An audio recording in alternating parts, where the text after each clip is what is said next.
So now we're going to talk about some lunge variations. So we've got 3 lunge variations we're going to talk about today. The first one is the forward lunge, then we're going to do the reverse lunge, and then we're going to do a curtsy lunge or a skater squat. So things that are really important for the forward and reverse lunge is that our feet are hip width apart, and we're trying to make sure that our shoulders, our hips and everything's facing forward throughout the entire movement.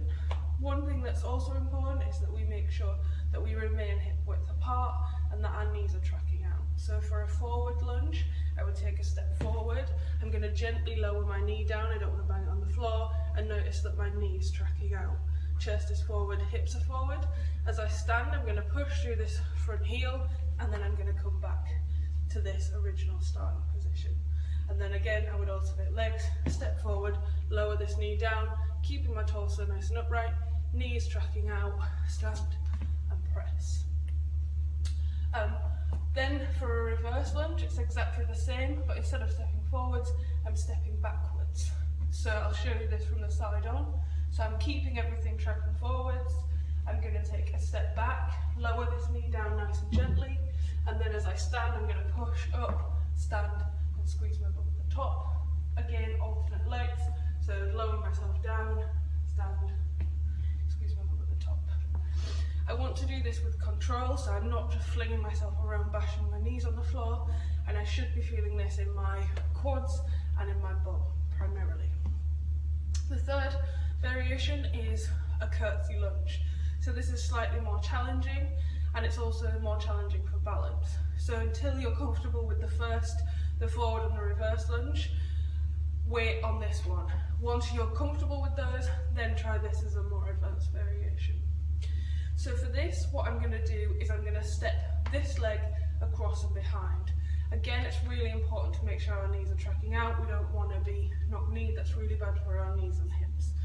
So what I'm going to do is I'm going to step behind me, lower this down, notice again my chest, and I'm trying to, my sort of hips are square, and I'm trying to make sure this knee's going that way, definitely not in this way.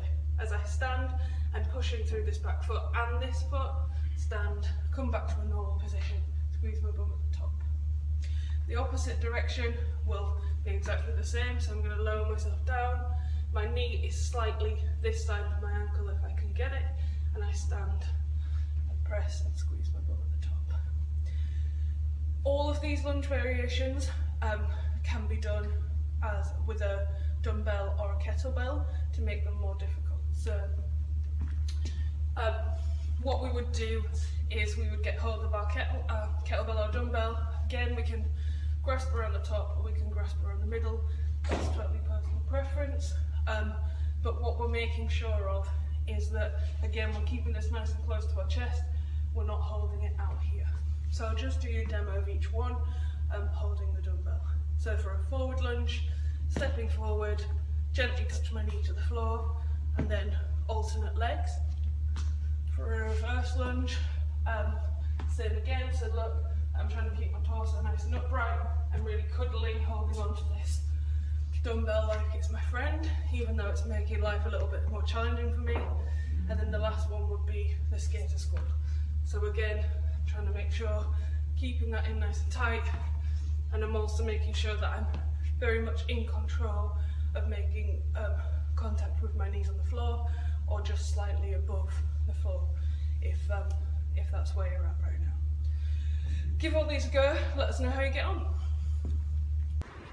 Hey guys, now we're going to go over the 3 lunge variations with the barbell.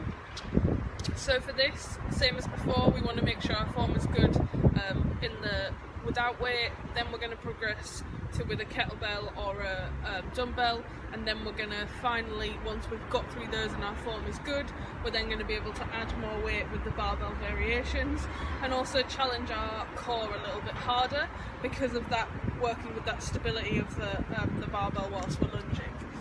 So the first thing we're going to do is we're going to place the barbell on our back, and I'm just going to demonstrate a forward lunge and a reverse lunge. Remember, the whole time we're thinking about making sure that our knees are not knocking in, we're trying to keep hip width apart, and we're trying to keep our torso nice and upright. Okay, so the first thing I'm going to do is put the barbell on my back, same as I would do with the back squat, so it's resting on my traps, my core is tight. And then for a forward lunge, feet hip width apart, I'm squeezing my core, and then I'm going to step forward, down and lower down into a lunge, push up with my heel, and come back to the middle, and then alternate legs, lower myself down, step, push back to the middle. So notice that I'm keeping control of what's happening with my knee, not slamming it down into the ground. A reverse lunge is exactly the same, so I'm keeping my core nice and tight, feet hip width apart, stepping back, making sure my knee is tracking out, lower down, stand, push, squeeze my bum at the top, and then again alternating, keep my core nice and tight, step back, lower my knee down, stand and push at the top. Now for the curtsy lunge, this is slightly more difficult because as we move across ourselves, we're going to start getting some destabilisation of the bar. So I'm making sure that I'm trying not to lean as I do so, and also you can have a friend who can give you some feedback on this if you're doing this at the gym. So if you're really tipping, then they can help you, just give you that comment so you can be aware of it. So with the curtsy lunge again, we're starting with our feet hip width apart. We're going to take this leg back, lower ourselves down, keep our torso nice and upright, stand, squeeze our bum at the top, and then again we're going to alternate in the other direction. So feet hip width apart, my core is engaged, I'm squeezing, and then I'm going to step behind, and then I'm going to lower myself down, my knees trucking out, stand, squeeze at the top. Obviously I'm doing them quite slow motion, but for the purposes of this we want you to be using control, so we're not going to be flinging around everywhere. We want you to make sure that you're not slamming your knees on the floor, you're really thinking about where your knees are tracking and keeping that core nice and tight. Give them a go, see how you get on.